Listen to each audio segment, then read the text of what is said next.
இல்ல சீரியஸா அவ்வளவு சூப்பரா இருக்கு சார். இன்டர்வியூ கிடையாது, ஆங்கர் கிடையாது, இது வந்து இடமே கிடையாது. ஆனா எனக்கு இந்தியாவில ரொம்ப பிடிச்ச ஆக்டரா எனக்கு நிறைய செருப்படி வாங்கினா பாலிக்கிறோம்.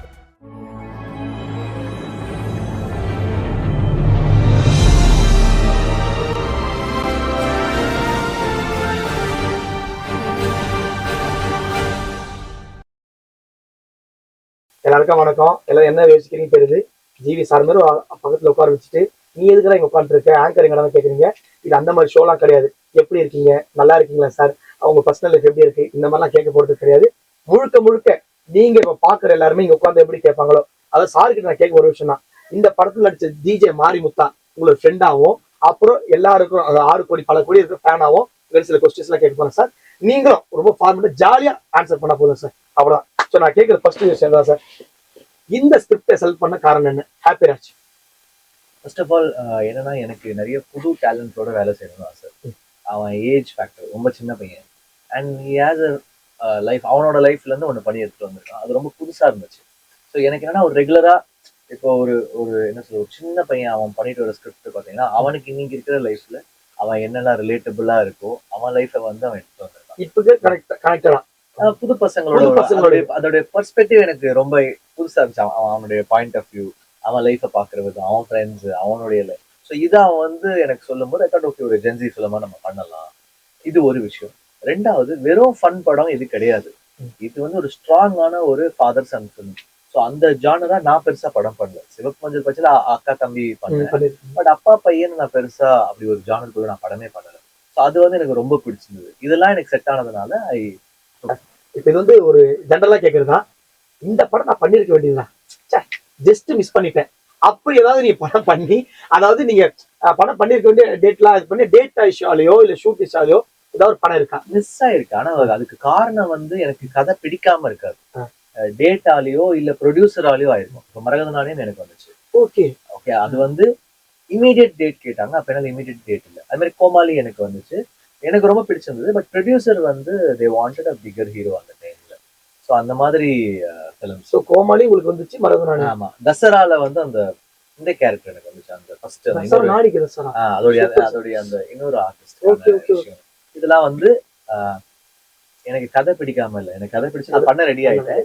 பட் ஏதோ ஒரு ஒரு டேட் இஷ்யூவோ இல்ல ப்ரொடியூசருக்கும் நமக்கு செட் ஆகாத இஷ்யூ அந்த மாதிரி தான் மிஸ் பண்ணி கதை பிடிச்சு மிஸ் பண்ண படம். ஆனா இப்ப ஃபீல் பண்ணி இந்த படம் தியேட்டர்ல ஓடும்போது அது பண்ண மாட்டேன். எனக்கு என்னன்னா, நான் என்னைக்குமே யாரை பார்த்து பொறாமலாம் பண்ண மாட்டேன். என்னோட தட்டுல எனக்கு என்ன இருக்கோ அதுக்கான சாப்பாடு இருக்கா, அவ்வளவுதான். உடனே ஆட்டோ பின்னாடி எழுதி வச்சுட்டு அப்படியே ஆட்டோ ஓட்டிட்டு போலாம் சார். இல்ல சீரியஸா அவ்வளவு சூப்பரா இருக்கு சார். அதாவது நானும் யோசிச்சுட்டு இருக்கேன். நான் சில யோசிப்பேன், ஒரு படம் பண்ணா இந்த படம் மிஸ் பண்ணிட்டேன் சைன் பண்ணும்போது, இப்ப நீ சொல்றத பார்த்தா நமக்கு என்ன வருதோ அது வந்துரும். நம்ம உழைக்கிறோம், நமக்கான விஷயம் வரும். இப்ப மியூசிக்லயுமே பாருங்களா, ஒரு படம் மிஸ் ஆனா ஒரு படம் நமக்கு வந்துடும். அது வந்து நமக்கான விஷயம் நம்ம கடவுள் கொடுத்துருவாரு. ஆனா நம்ம மிஸ் ஆனதை பத்தி நம்ம ரொம்ப எல்லாம் ஃபீல் பண்ணக்கூடாது. அது ஏதோ ஒரு காரணத்துக்கு மிஸ் ஆயிருக்கு. முக்கால்வாசி பேர் அப்படி வச்சுதான் ஃபீல் பண்ணிட்டு இருக்கோம். அதோட பெட்டரா ஆகணும். Super sir. திருப்பி யாராவது படம் வந்து கூட கேன்சல் பண்ணிடுறேன். கேன்சல் பண்ணிட்டு நானும் மிஸ் பண்ணிட்டேன், திருப்பி யாராவது வரேன்னு சொல்றேன் சார். வெயிட் பண்றேன். அடுத்து சார், இப்ப நம்ம ஹாப்பி ராஜ் மரியா டேரக்டர் இருக்கலாம் சார். நெக்ஸ்ட் இந்த டேரக்டர் கூட ஹீரோவா கொலாப் பண்ணுவீங்களா இல்ல மியூசிக் டைரக்டரா கொலாப் பண்ணுவீங்களா? யார் கூட? நம்ம மரியா ப்ரோ கிட்ட. நான் ரெண்டுமே கொலாப் பண்றேன். பட் இந்த படத்துக்கு வந்து ஜஸ்டின் சூப்பரா மியூசிக் போட்டிருக்காங்க, ரொம்ப ஹாப்பி தான். மரியா வந்து எனக்கு ரொம்ப பிடிச்ச ஒரு டேலண்ட். பட் இந்த படத்துக்கு வந்து ஜஸ்டின் சூப்பரா மியூசிக் போட்டிருக்காங்க, ரொம்ப ஹாப்பி தான். மரியா வந்து எனக்கு ரொம்ப பிடிச்ச ஒரு டேலண்ட். என்னன்னா, அவன்கிட்ட வந்து ரொம்ப யதார்த்தமான ஒரு லைஃப் ஸ்டைலும், ரொம்ப ஹம்பிளான பையன். அதை தாண்டி அவன் பண்ற ஸ்கிரிப்டுமே ரொம்ப நல்ல ஒரு எனக்கு சிங்க் ஆகுது. அவர் பண்ற கேரக்டர் வந்து என்னுடைய மேனரிசம்க்கு சிங்க் ஆகுது. ஸோ அந்த ஹீரோ டைரக்டர் கெமிஸ்ட்ரின்னு ஒன்று இருக்கு. அது வந்து எங்க 2 பேருக்கு ரொம்ப நல்லா இருக்கிறதுனால I will definitely work. நீங்க டைரக்ட் பண்ணா உங்களுக்கு அந்த இன்ட்ரெஸ்ட் இருக்கா தெரியல, பட் நீங்க டைரக்ட் பண்ண ஆசை இருந்தா யாரு ஹீரோவா உங்களுக்கு வச்சு பண்ண ஆசை, யாரோட மியூசிக் வச்சு பண்ணணும்னு ஆசை? இது ஜென்ரலா இதை கேட்க சொன்னாங்க, நான் இல்ல சார் எழுதி கொடுத்தான். பட் நீங்க சொல்றதுதான் டிபெண்ட்ஸ். ஏன்னா நம்ம கதை சொல்லி அதை அவங்க பிடிச்சு அவங்க பின்னாடி ஒரு டேட்டுக்கு சுத்திக்கிட்டு இது எனக்கு செட் ஆகுமான்னு தெரியல. நீங்களே நான் மோஸ்ட்லி நான் பண்ணுவேன். இல்லைன்னா அந்த கதைக்கு ஒரு கதை தான் டிசைட் பண்ணும். இப்ப நான் ஒரு கதை ஒண்ணு எழுதிட்டு இருக்கேன்னா அதுதான் டிசைட் பண்ணும் யாரு வந்து ஹீரோவா இருக்கிறோம். நம்ம இவங்களுக்காக எழுதணும். நான் ரொம்ப ஹீரோ வர்ஷிப் ஃபேன் பாய் கிடையாது. நான் ரொம்ப அந்த ஹீரோ வர்ஷிப் இவங்களை வச்சு பண்ணோம் அப்படிலாம் கிடையாது. நம்ம ஒரு கதை எடுக்கிறோமா, அந்த கதைக்கு யாரு சரியோ அவங்க வச்சு பண்ணோம். மியூசிக் டைரக்டர் நீங்களே இல்ல உங்களுக்கு என்ன ஆசை இருக்கா? சரி, மியூசிக் என்னன்னா இப்ப நான் நினைக்கிற விஷயங்கள் நானே பண்ணிடுவேன். ஆமா. இப்ப நான் வேற ஒருத்தர்கிட்ட சொல்லி அதை அவங்க புரிஞ்சுக்கிட்டு அப்படி எப்படி இருக்கும்னு எனக்கு தெரியல. பட் அந்த ஒரு கதைக்கு கண்டிப்பா ஒருத்தர் வேணும். ஓகே, இப்ப நான் வந்து ஒரு ஒரு பர்டிகுலரா ஒரு ஒரு ரொம்ப ஒரு ஃபோக் பேஸ்டா ஒண்ணு பண்ண போறேன். ஒரு விண்டேஜ் மியூசிக் வேணும்னா இப்ப ராஜா சாருக்கு நான் போய் கேட்பேன். இப்ப பயங்கர ஒரு சிந்தசைசர், ஒரு யங்கான ஒரு ஒரு சவுண்ட் பேஸ்டா ஒண்ணு வேணும்னா நான் ரஹ்மான் சார் கிட்ட போலாம். அந்த மாதிரி ஒரு காரணம். அதுதான் அந்த கதை டிசைட் பண்ணும். எனக்கு என்ன வாட் இஸ் மை டேஸ்ட், அந்த கதைக்கு எனக்கு என்ன வேணுமோ நான் அவங்க கிட்ட போவேன். இந்த ஹாப்பி ராஜ் கேரக்டர் ஒன் லைன்ல சொல்லணும்னா என்ன சார் சொல்லுவீங்க? ஒரு இன்ட்ரோவர்ட்டான பையன், ஷையான பையன், ஆனா பிளாஸ்ட் ஆவான் படத்துல. சூப்பர் ஸோ அதான் ஹாப்பிராஜோடைய அந்த பையனுடைய கேரக்டர். ஸோ கொஞ்சம் இன்செக்யூர்டு, இது கொஞ்சம் சென்சிட்டிவா இருப்பான். அப்புறம் திடீர்னு ரைஸ் ஆகும். நீங்க இப்ப ரியல் லைஃப்ல ஹாப்பி ராஜா சார் இல்ல ரியல் இவ்வளோ இன்ட்ரோவர்ட்டும் கிடையாது, நான் இவ்வளவு பிளாஸ்டாவும் ஆக மாட்டேன். நான் ரொம்ப காம். நீங்க தான் பாத்துருக்கீங்களே, எதுக்காவது அசருவேன், நான் பாட்டு இருப்பேன். அதான் இதுக்கு ஏதாவது ட்ரெயின் தான் பண்ணணும். இப்ப என்னால வந்து இப்ப நான் உங்களுக்கு நிறைய பார்த்து நான் வியந்தது, உங்க கூட கிட்டத்தட்ட இந்த படத்துக்கு அப்புறம் நிறைய டிராவல் பண்றேன் சார். நான் உங்க பார்த்து வியக்கிறது எல்லாருமே உங்களுக்கு போட்டோ எடுக்கிறாங்க, செல்ஃபி எடுக்க பேசுறாங்க. அப்புறம் உங்களுக்கு இப்போ மியூசிக்காவும் அவ்வளவு படம் பண்றீங்க, பேன் இண்டியா படம் பண்றீங்க, படமும் அவ்வளவு கமிட் பண்ணி அடிச்சிட்டு இருக்கீங்க. எங்க போனாலும் உங்களுக்கு தெரியுது. ஆனா அவங்க கிட்ட அதே ட்ரீட்மெண்ட் தான் இருக்கு, என்கிட்ட அதே ட்ரீட்மெண்ட் தான் இருக்கு. இந்த காம்னஸ் ஓகே பாத்துக்கலாம். எக்ஸைட்மெண்டா விஷயம் சொன்னா கூட அப்படியே சரி சார் இது மாதிரி சூப்பர். இந்த இது எப்படி சார் இந்த மெயின் செட் இது எப்படி சார் உங்களுக்கு இதுக்கு ஏதாவது அடாப்ட் பண்ணுமா, லேர்ன் பண்ணுமா? இந்த விஷயம் அப்படி கிடையாது. நம்ம ஒரு பாயிண்ட்டுக்கு அப்புறம் நமக்கு ரியலைஸ் ஆகும். நம்ம ரொம்ப பேனிக் ஆனோம்னா எந்த பிரயோஜனமும் கிடையாது. நம்ம என்ன நடக்குமோ அதுதான் நடக்கும். நீங்க தலைகீழா நின்னாலும் நடக்கிறது தான் நடக்கும். நீங்க தலைகீழா நின்னாலும் ஒரு விஷயத்த நீங்க வந்து மாற்ற முடியாது. ஸோ அதுக்கான நம்ம 100% போட்டுட்டு அப்படியே நீங்க யூனிவர்ஸ் கிட்ட விட்டுறணும். அது என்ன பண்ணுறதோ பண்ணட்டும். ஹிட் ஆனா ஹிட் ஆகட்டும், ஃபிளாப் ஆனா ஃபிளாப் ஆகட்டும். நம்ம கையில எதுவுமே கிடையாது. உடனே அடுத்த வேலை நம்ம ஒர்க்கை வந்து 100% பண்ணிடணும். அதுக்கப்புறம் ரிசல்ட் எல்லாம் நீங்க ரொம்ப யோசிச்சீங்கன்னா டிசப்பாயிண்ட் ஆவீங்க, ஹர்ட் ஆவீங்க. அந்த ஒர்க்கை நான் கரெக்டா பண்ணிட்டேன்னா அவ்வளவுதான். அது அப்படிதான் நான் வந்து போகணும்னு நினைக்கிறேன். Super sir. நீங்க அதாவது நீங்க நிறைய இந்த ரூமர்லாம் பார்த்துருப்பீங்க. நீங்க ஏதாவது உங்களை பத்தி வந்து பார்த்து சிரிச்சு பிளாஸ்ட் ஆகி இந்த ரூமர் பார்த்து இதெல்லாம் எப்படா நான் அப்படிதான் ரூமர் ஏதாவது இருக்கா சார்? நீங்களே பார்த்து சிரிச்சு உங்களுக்கு ஏதாவது அந்த ரூமர் ஏய் நானடா இது என்ன பில்டப் பண்றீங்க அந்த மாதிரி ஏதாவது ரூமர் ஏதாவது வந்து டப்புன்னு எனக்கு அப்படி டக்குன்னு தோணும், ஞாபகம் வரல. நீங்க தான் எனக்கு ரூமர் படிச்சீங்கன்னா சொல்லுங்க. இப்போ உங்களை பத்தி நல்ல விஷயம் வந்து ரூமர் எல்லாம் படிக்கிறதே இல்லை சார், எல்லாரும் தெரிஞ்சுதான் தான் பண்றோம். ஓகே, ஏதோ ரூம் வந்தா நீங்களே கிளாரிஃபை பண்ணிடுறீங்களே, அவ்வளவுலாம் அப்படிதான் சொல்ல சார். அந்த காம் சொன்னீங்கல்ல, ஆக்சுவலி லைஃப்ல நிறைய செருப்படி வாங்கினீங்கன்னா காம் ஆயிடுவீங்க. ரெண்டாவது ஆட்டம் சூப்பர் சார். அதனால அந்த காம்பு காரணமா நிறைய செருப்படி வாங்கி பழகிடும். வாங்கிட்டே இருக்கேன், பழகிடும் நினைக்கிறேன் எனக்கு. ஓகே, உங்களை வச்சு பேன் இந்தியா படம் பண்ணணும்னு சில டேட் ஆசைப்படுறாங்க, அதாவது கன்ஃபார்ம் பண்ணணும். இதுக்கு யாருக்கு நீங்க ரொம்ப ப்ரிஃபர் பண்ணீங்க நான் கேட்கிறேன். Atlee sir, Rajamouli sir, Rajkumar Hirani sir, Lokesh Kanagaraj, அப்புறம் பிரசாத் நில் கேஜிஎஃப், இந்த 5 பேர் கேட்கிறாங்க. நான் யாரையும் சூஸ்லாம் பண்ணல. அப்படி வந்து இவங்க பெட்டர் அவங்க பெட்டர்லாம் சொல்லல. எனக்கு வந்து நான் பார்த்துட்டு வந்த சினிமால எனக்கு ராஜமௌலி ரொம்ப பிடிக்கும். இப்போ இல்லை, எனக்கு விக்ரமார்கூடல இருந்தே பிடிக்கும். ஓகே, சிறுத்தையோடைய எனக்கு அந்த இமோஷன்ஸும் அந்த ஹீரோயிசம் ரெண்டுமே ரொம்ப நல்லா இருக்கும். எனக்கு ராஜமௌலி சார் என் பர்சனலா ரொம்ப ஃபேவரட் டைரக்டர். அதனால அந்த மிச்ச டைரக்டர்ஸ் எனக்கு பிடிக்காதுன்னு கிடையாது, எல்லாருமே ரொம்ப டேலண்டட். பர்சனலா எனக்கு ரொம்ப பிடிக்கும். ஆனா எனக்கு ஒரு ஆசை சார், நீ சொல்றத வச்சு சொல்றேன், ஆல்ரெடி கூட பேசியிருக்கேன். சீக்கிரமா ராஜமௌலி சார் நீங்க ஒரு படம் பண்ணணும், அதுக்கு மியூசிக் பண்ண நான் ஆசைப்படுறேன் சார். ஏன்னா உங்க கூட உங்களோட 1000 நாங்க பார்த்து கேட்டிருக்கோம், மதராச பட்டினு கேட்டிருக்கோம், தெய்வ திருமணம் கேட்டிருக்கோம், மயக்கமான கேட்டிருக்கோம். இப்போ வந்து யூத் வரைக்கும் நாங்க உங்களோட மியூசிக் ஃப்ரெஷ் மியூசிக் கேட்டுட்டு தான் இருக்கோம். எனக்கு பர்சனல் ஆசை நீங்க ராஜமௌலி சாரோட உங்களோட பேக்ரவுண்ட் ஸ்கோர் எனக்கு ஏன்னா சில பேருக்கு அந்த இருக்கலாம் சார், பேன் இண்டியா படத்துல உங்களோட மியூசிக் சென்ஸ் எங்களுக்கு தெரியும். அப்படி ஒரு படம் சீக்கிரம் நான் இந்த மாதிரி ஃபேன்ஸ் எல்லாரும் வேண்டிக்கிறோம், அப்படி ஒரு படம் நடக்கும் சார், நாங்க தெரிவிக்க விடணும். ஹாப்பிராஜ் ஷூட்டிங் ஸ்பாட் நடந்த ஏதாவது பண்ணான மொமெண்ட் எதாவது ஞாபகம் இருக்கா? ஏதாவது ஒரு பண்ணான மொமெண்ட் ஹாப்பிராஜ் ஷூட்டிங் ஸ்பாட்ல, அது ப்ரொடியூசர் சைடா இருக்கலாம், டைரக்டர் சைடா இருக்கலாம், லேடிஸ் ஹீரோஸ் ஆக்டர்ஸ், ஏதாவது பண்ணான மொமெண்ட் ஏதாவது இருக்கா? என்னன்னா எல்லா அசிஸ்டன்ட்ஸும் பாத்தீங்கன்னா பயங்கரமா வந்து நடிப்பாங்க, கேரக்டராவே நடிப்பாங்க. அதனால இப்ப ஏதாவது டைலாக் சொல்லும் போது அந்த ஆரியன் ஒரு பையன் அவன் வந்து பயங்கரமா நடிச்சிருக்காங்க. டேய் பண்றா நீ வாடா, எப்படா சார் இப்படி சார் இது சார் அது சார், டேய் நீ வாடா எனக்கு புரியலடா நீ பண்ணி காமிடானே அவன் உடனே பண்ணுவான். அதுல இருந்து எனக்கு என்ன பிடிக்குமோ சிலதெல்லாம் நான் எடுத்துப்பேன். அந்த மாதிரி எல்லாருமே ஆக்டர்ஸ். இந்த ஏடிஸ் எல்லாம் வந்து டைரக்டர் ஆறாங்களா இல்லையா எனக்கு தெரியாது. கண்டிப்பா ஆக்டர்ஸ் ஆயிடுவாங்க. Super sir. என்கிட்ட பண்ணிருக்காங்க, நான் பாத்துருக்கேன் நானு. நமக்கு அந்த இதுல அனுப்பி வீடியோ அனுப்பி பண்ணிட்டு இருப்பாங்க. நீங்க இப்போ இந்த இண்டிபெண்டன்ட் சாங்லாம் நிறைய கேட்பீங்களா சார்? அப்படி இண்டிபெண்டன்ட் சாங் கேட்டு யாராவது இப்போ யங்ஸ்டர்ஸ் மாதிரி வந்துட்டு இருக்காங்க, ரொம்ப பிடிச்சி நல்லா பண்றான் சூப்பர், இது மாதிரி கேட்கறது உண்டா? இல்ல உங்களுக்கு கேட்பேன் கேட்பேன். எனக்கு பால் டப்பாவுடைய ஒர்க் பிடிக்கும்.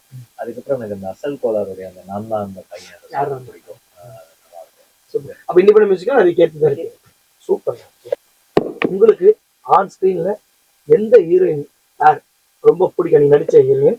அப்புறம் எந்த ஹீரோயின் கூட நீங்க நடிக்கணும், இந்த ஹீரோயின் கூட நடிக்கணும்னு ஆசை, எனக்கு ரொம்ப பிடிக்கும் அவங்கள, இவங்க கூட பேர் பண்ணி நடிக்கணும் ஆசை? இல்ல இது ஜென்ரலா ஒரு விஷயம் தான் சார். நம்ம நடிச்சதுல பெஸ்ட் அப்படி நம்ம எப்படி ஒரு ஆன் சொல்றது? ஸ்கிரீன்ல பேர் உங்களுக்கு சூப்பரா இருக்காங்க. இதை நான் எப்படி சொல்லணும்? நீங்க தான் சொல்லணும். நான் வந்து நடிச்ச படத்துல உங்களுக்கு எந்த பேர் சார் பிடிச்சிருந்தது? நான் நிறைய பேர் சொல்லுவேன் சார். எனக்கு அந்த பேச்சுலர் அவங்க அவங்க கூட ரொம்ப சூப்பரா பிடிக்கும். அதுக்கப்புறம் அவங்க பேர் என்ன, இப்போ ரீசெண்டா ஒரு இது பார்த்தேன் சார். எந்த படம்? ஐயா, அவங்க ஹீரோ பேர் மறந்துச்சு நானு. என்ன படம்?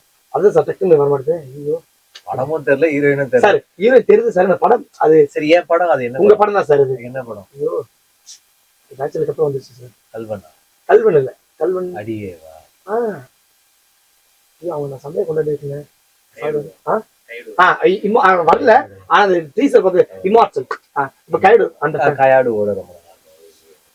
Is also very pretty and talented. உங்களுக்கு இப்போ எந்த ஏதாவது ஆசை இருக்கா சார்? எனக்கு இந்த ஹீரோயின் கூட நடிக்கணும், ஒரு நடிக்காத புரியுது, கதைக்காக தான் கேட்பீங்க தெரியும், இருந்தாலும் உங்களுக்கு இந்த ஹீரோயின் கூட எனக்கு ஸ்டார்ட் பண்ண ஒரு ஆசை, அவங்களை ரொம்ப அப்படி பிடிக்கும். கிடையாது. ஆனா எனக்கு ஒரு இந்தியாவிலே ரொம்ப பிடிச்ச ஆக்டரா எனக்கு கங்கனா ரனாவத் ரொம்ப பிடிக்கும். அவங்களுடைய அவங்க ஆக்டிங். செம்ம ஆக்டிங். ஆமா, ஏன்னா அவங்க கூட நான் ஒர்க் பண்ணும்போது அவங்க டைரக்டரா நான் வந்து மியூசிக் பண்ணேன். அவங்க ஆமா டைரக்ஷன் அந்த அப்ப எல்லாமே நடிச்சு காமிப்பாங்க. அப்படியே நம்ம பார்த்தே இருக்கோம், சூப்பரா நடிப்பாங்க. அவங்க கூட ஒர்க் பண்ணணும்னு ஒரு ஆசை. Super sir. முடிக்க போறோம் சார். நேத்து வந்து முடிச்சிருக்கலாம். அவசரப்பட்டு இந்த ஒரு படத்தை மட்டும் பண்ணிட்டோமோ அப்படின்னு யோசிச்சு அதுக்கப்புறம் ஐயோ தெரியும் படம் பேர் சொல்ல தேவையில்ல, அப்படி இருந்தா ஒரு படம் இருக்கா சார்? பாதி தூரம் போனதுக்கு அப்புறம் நம்ம நினைச்ச மாதிரி வராம இருக்கும்ல, அப்ப நம்ம வந்து ஐயோ தெரியாம சூஸ் பண்ணிட்டோமே ஸ்கிரிப்ட் அப்படின்னு. கேட்கும் போது ஒரு இது வந்திருக்கும். நம்ம எப்பவுமே டிரான்ஸ்லேஷன் படத்தோட கதை ஒண்ணு கேட்கிறோம், அதை வந்து படமா பாக்குறோம். அது வந்து ஒரு பெரிய ஒரு ஆர்ட் ஒர்க் மாதிரி. அது அதை கேட்கிறோம் படமா, அதை கேட்கிறோம் படமா. 120 படம் பண்ணிட்டோம் மியூசிக் ஆக்டிங். இப்போ நம்ம ஒன்று கேட்கறதுக்கும் டிரான்ஸ்லேஷன் அது நம்ம நினைச்சது வரலன்னா நமக்கு தெரிஞ்சிடும். ஒரு 3-4 நாள் ஷூட்டிங்லேயே நமக்கு தெரிஞ்சிடும் ஓகே அப்படின்றது நமக்கு உள்ள தோணிடும். அப்சர்வ் பண்ணிடுறீங்க. அண்ட் எனக்கு ஃபர்ஸ்ட் கட் பார்த்தோன்னா கன்ஃபார்மா சொல்லிடுவேன். நான் 2-3 படம் ரொம்ப ஹார்ஷாவே சொல்லிடுவேன், இந்த படம் ஓடாதுங்க அப்படின்னா. அப்ப அதுக்கப்புறம் ஷூட்டிங் ஸ்பாட் நடிக்கிறது அந்த அந்த மைண்ட் செட். ஆனா ஒரு கமிட்மெண்ட் இஸ் கமிட்மெண்ட் கமிட்மெண்ட். அது அது ஒரு கமிட் பண்ணிட்டோம், அதை நம்ம முடிச்சுதான் ஆகும். அந்த மாதிரி ஆயிடுது. அதனால இப்ப என்ன பண்றோம்னா, நம்ம கதை கேட்ட ஒரு 3 நாள் ஷூட் பண்ணி காமிங்க சீன்னு சொல்லிட்டு பெட்டர். அந்த ஒரு சீன் 2 சீன் காமிச்சிட்டாங்கன்னா அது ஆடியன்ஸ்க்கு ஒர்க் அவுட் ஆகாதுன்றதை நம்ம சூஸ் பண்ணிடுறோம். வர யங்ஸ்டர்ஸ்க்கும் அப்ப நல்லது இது கத்துக்கலாம். ஒரு 2 நாள் ஷூட் பண்ணிட்டு அதுக்கப்புறம் யூ டிசைட் உங்களுக்கு கதை ரொம்ப பிடிக்கும். I mean if it's new commander அப்போ நீங்க இப்போ இப்போ இப்போ நம்ம மரியாவே படம் பண்ணும்போது கதை சூப்பரா இருக்கு மரியா, நீங்க ஒரு வாட்டி போன்ல இதை ஷூட் பண்ணுங்கன்னு ஒரு அசிஸ்டன்ஸ் வச்சு ஷூட் பண்ணி சூப்பரா காமிச்சோம். அப்ப எனக்கு ரொம்ப கான்ஃபிடன்ஸ் இருந்துச்சு. அடுத்து உங்ககிட்ட நாங்க எக்ஸைட்மெண்ட்டா வெயிட் பண்ற விஷயம் என்ன சார்? ஹாப்பியாச்சு, ஓகே எல்லாரும் ஹாப்பியா இருக்கும். இதுக்கப்புறம் மியூசிக்காவோ இல்ல படமாவோ உங்ககிட்ட எக்ஸைட்மெண்ட்டா நான் ஆடியன்ஸா மக்களை வெயிட் பண்ணணும். அடுத்து செல்வராகவன் சார் படம் பண்ணிட்டு இருக்கேன். அப்புறம் ஜோ டைரக்டருக்கு வந்து இது படமா மியூசிக்கா எக்ஸைட்மெண்ட்? மியூசிக்கா தனுஷ் சார் கரை வருது. அதுக்கப்புறம் துல்கர் சார் கூட ஒரு 2 படம் வந்து அப்புறம் ரவிதேஜா சார் கூட இருபது வருது. சூர்யா சார் கூட விஸ்வநாதன் சாங்ஸ் பேக்ரவுண்ட் ஸ்கோர் நாங்க போயிட்டு இருக்கு இப்ப சமயா. நிறைய நிறைய ப்ராஜெக்ட்ஸ். சூப்பர். ஆர்யாவோட இருக்குது 2 படங்கள். Ranjith sir direction. சார் இதுல கேட்கும் போதே லைட்டா தலை சுத்துது சார் எனக்கு. ஏன்னா உங்ககிட்ட இவ்வளவு ப்ராஜெக்ட் எப்படி எனக்கு இந்த விஷயம் தான் சார். இப்ப நான் ஆடியன்ஸா நான் உங்ககிட்ட நான் ஆங்கர் தனியா தெரியுது, ஆங்கர் தான் இது கேஷ்ல போயிடுவாங்க, என்னால போக முடியல.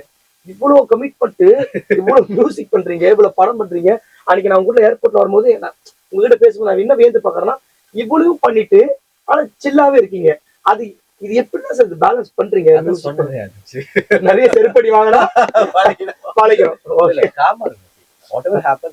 நம்ம ஒர்க் ஒன்லி 100% கொடுக்குறோம். அதே மாதிரி இப்போ ஒருத்தருக்கு நம்ம ப்ராமிஸ் பண்றோம்னா அது டெலிவரி பண்ணுறோம். கால் பண்றோம், இதான் டேட், இந்த டேட் அது டெலிவரி தான், அது கரெக்டாக போயிட்டு. ஆனா இப்ப நீங்க ஷூட்டிங்ல இருக்கீங்க, செம பிஸியா நடிச்சிட்டு இருக்கீங்க, நான் அந்த கேரக்டராக இருக்கீங்க. திடீர்னு 2 டியூன் கேட்குறாங்க. ஆனா நீங்க திடீர்னுலாம் கேட்க மாட்டாங்க. என்கிட்ட கேட்கறாங்கன்னா அதுக்கு தெரியும்ல அவங்களுக்கு 1 வீக் 10 டேஸ் நீங்க அதுக்கும் அந்த டியூனை நீங்க அது பண்ணி யூத்தே நான் கம்போஸ் பண்ணும்போது நீங்க பொள்ளாச்சியில இருந்தீங்க. உங்ககிட்டயே நான் வாசி காமிச்சிருக்கேன். எத்தனை டியூன் ஆசை புல்லெல்லாம் உங்களுக்கு நான் வாசி என் வாழ்க்கையிலே அது ஒரு அது சொல்லுவாங்க, இது எல்லாருக்கும் கிடைக்க. நம்ம சின்ன வயசுல இருந்து பார்த்து ரசிச்சிருப்போம். ஒருத்தர் ஆஹா இவர் பாட்டு தான் கேட்டிருப்போம், இவர் கூட தான் பண்ணணும், இவர் மியூசிக் லூப் இப்போ கூட ஸ்பாட்டிஃபை எடுத்து பார்த்தா இவரோட பாட்டு தான் இருக்கு அதிகமா. அவரு உட்கார்ந்து நம்ம மியூசிக் போடுது சார். நான் சத்தியமா அது மறக்கவே மாட்டேன் சார். ஆசைப்புள்ள மட்டும் இல்ல சார், இன்னொரு எக்ஸ்ட்ரா டியூன்லாம் போட்டீங்க. அதெல்லாம் நான் எனக்கு தெரியும். ஆனா அது அவர் அந்த படத்துல வரல. சீக்கிரமா நான் ஏதாவது ஒரு படம் பண்ணேன்னா கண்டிப்பா அது கூட வாங்கிக்குவேன் சார். Super sir. நீங்க அடிக்கடி ஃப்ரெண்ட்ஸ் இப்போ நான்லாம் வந்து பாத்தீங்கன்னா இப்போ மீடியா தாண்டி போனா நிறைய ஃப்ரெண்ட்ஸுங்களோட படத்துக்கு போவோம், நல்லா சாப்பிடுங்க, வெளியே சுத்துவோம், ஃப்ரெண்ட்ஸோட அங்கே சர்க்கிளா எங்கன்னா இந்த பப்ளிக்கா சென்னையில சுத்துவோம். அந்த மாதிரி சென்னையில நீங்க அடிக்கடி எங்கன்னா ஃபேவரட்டா போற ஃபுட் ஸ்பாட் இருக்கா? அப்படி எல்லாம் ஃப்ரெண்ட்ஸு கூட எங்கன்னா வெளியே சுத்துறது இந்த மாதிரிலாம் அதிகமா இருக்கா சார்? இருக்கேன். சம்டைம்ஸ் ரொம்ப ரேண்டமா பீச்சுக்கு போவேன். கேப் போட்டு போயிடுவேன். ஓ. அதுக்கப்புறம் காஸ்மோன்னு ஒரு இடம் இருக்கு. அங்க போயிட்டு நாங்கள் ஐஸ் மேலாம் அந்த மாதிரிலாம் சிட்டியில நிறைய சுற்றுவோம். நிறைய பண்ணுவீங்க. Super sir. கேட்ட எல்லாத்துக்குமே ஒரு மாதிரி தான் சொல்றேன் ஆல்ரெடி. ஒரு மாதிரி நான் எது கேட்டாலும் பட்டு பட்டு பட்டு சொல்லிட்டீங்க. Thank you so much. இது நார்மல், இது இன்டர்வியூ இந்த மாதிரிலாம் கிடையாது. இது இன்டர்வியூ கிடையாது, இது ஆங்கர் கிடையாது, இது வந்து இடமே கிடையாது. நாங்க இப்போ வேற ஒரு லோகத்துல இல்ல அப்படி இல்லை சார். லாஸ்ட் ஆக்டரேஜ் பற்றி ரிலீஸ் ஆகுது அப்படி அந்த மாதிரி மார்ச் 27 தியேட்டர்ல ரிலீஸ் ஆகுது. இது வெறும் ஒரு ஃபன்னா ஜாலியான படம் அப்படின்லாம் கிடையாது. இது ஒரு coming of age of a father and son. அதான் இந்த படம். ஒரு பியூட்டிஃபுல்லான ஃபேமிலி படம். ஸோ டெஃபினட்டா நீங்க பார்க்கலாம். அதுல ஒரு காமெடி ஃபன் எல்லாமே இருக்கும். பட் அதை தாண்டி ஒரு பெரிய மெசேஜ் இருக்கு படத்துல. ஃபேமிலிஸ்க்கான படம் இது. டெஃபினட்டா உங்க ஃபேமிலியோட போய் கேட்டு